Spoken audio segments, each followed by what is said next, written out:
ज़ैनब एक 10 साल की जिज्ञासु लड़की थी जिसे नई जगहों को देखने, नए लोगों से मिलने और नई बातें सीखने का बहुत शौक था। वो अपने माता पिता और छोटे भाई के साथ एक छोटे से गांव में रहती थी। गांव के चारों ओर हरे भरे खेत, लंबे पेड़ों की कतारें और एक छोटी सी नदी बहती थी जहां ज़ैनब रोज़ शाम को बैठकर चिड़ियों को देखती और खुद से पूछती, इस गाँव के बाहर क्या है। एक दिन स्कूल से लौटते हुए उसने अपनी माँ से पूछा, अम्मी क्या मैं कभी दूसरे शहरों को देख सकती हूँ। माँ मुस्कुराई और बोली, जब तुम बड़ी हो जाओगी तो दुनिया तुम्हारे कदमों में होगी। इस बात ने ज़ैनब के दिल में एक नई इच्छा जगा दी। वह दुनिया देखना चाहती थी, लोगों से मिलना चाहती थी और कुछ ऐसा सीखना चाहती थी जो उसके दिल को सच्ची खुशी दे। कुछ दिनों बाद स्कूल में यह घोषणा हुई कि शहर में एक समर कैंप लगने वाला है जिसमें विभिन्न गांवों के बच्चे आएंगे और उन्हें नई चीज़ें सिखाई जाएंगी। ज़ैनब की आंखें चमक उठीं। अम्मी क्या मैं जा सकती हूँ? उसने उत्साह से पूछा। शुरुआत में उसकी माँ थोड़ी चिंतित थी, लेकिन जब उन्हें पता चला कि बच्चों के साथ एक शिक्षक भी जाएगा तो उन्होंने अनुमति दे दी। ज़ैनब ने फौरन अपनी चीज़ें समेट लीं, एक डायरी, कुछ कपड़े और माँ की दी हुई एक तस्वीर जो वह हमेशा अपने साथ रखती थी। जब ज़ैनब पहली बार शहर पहुंची तो वह हैरानी से सब कुछ देखती रही। ऊंची इमारतें, तेज रफ्तार वाहन, रंग बिरंगे कपड़े पहने लोग, ये सब उसके लिए एक सपने जैसा था। कैंप में बच्चों को अलग अलग समूहों में बांटा गया। ज़ैनब के समूह में 5 बच्चे और एक शिक्षक थे। हर दिन उन्हें कुछ नया सिखाया जाता, पेड़ लगाना, साफ सफाई करना, खाना बनाना और दूसरों से शालीनता से बात करना। ज़ैनब ने सीखा कि सादगी और विनम्रता सबसे बड़ी ताकत होती है। एक दिन जब एक लड़की के जूते खो गए, ज़ैनब ने उसे अपने जूते दे दिए। जब एक और बच्चा भूखा था तो उसने अपना खाना आधा बांट लिया।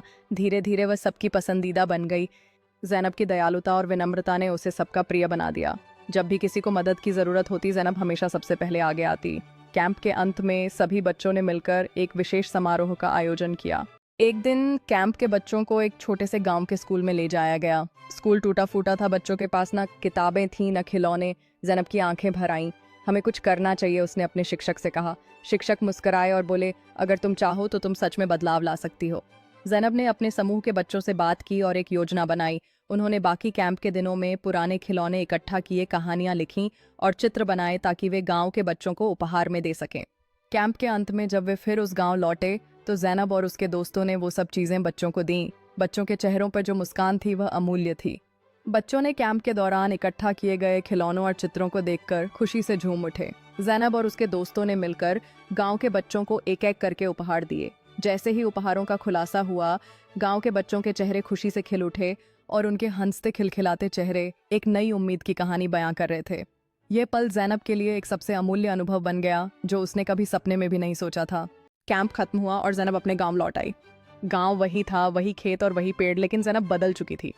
अब वो अधिक आत्मविश्वासी, जागरूक और दयालु लड़की बन गई थी। उसने जो कुछ सीखा था उसे गांव के बच्चों के साथ बांटना शुरू किया। वह छोटे बच्चों को साफ सफाई, धन्यवाद कहने और साहस के बारे में कहानियां सुनाती।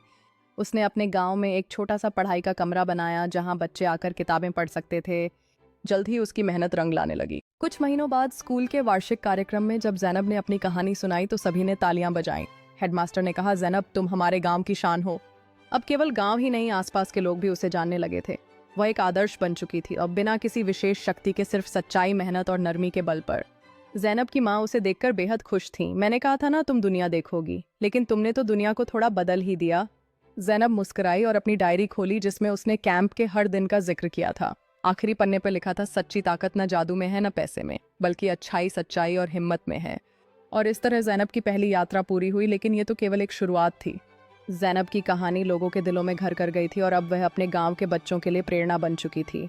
ज़ैनब अब बच्चों को अपने अनुभवों से प्रेरित करने लगी थी, उन्हें सच्चाई और मेहनत के महत्व का पाठ पढ़ाती। जैसे जैसे ज़ैनब अपनी कहानियां सुनाती, बच्चे अपने सपनों को लिखने के लिए प्रेरित होने लगे और उनके मन में उम्मीद की किरणें चमकने लगीं। ज़ैनब ने सोचा कि अब वह केवल अपनी कहानी नहीं सुनाएगी, बल्कि अपने गांव और आसपास के लोगों की मदद करने के लिए नए प्रोजेक्ट्स भी शुरू करेगी।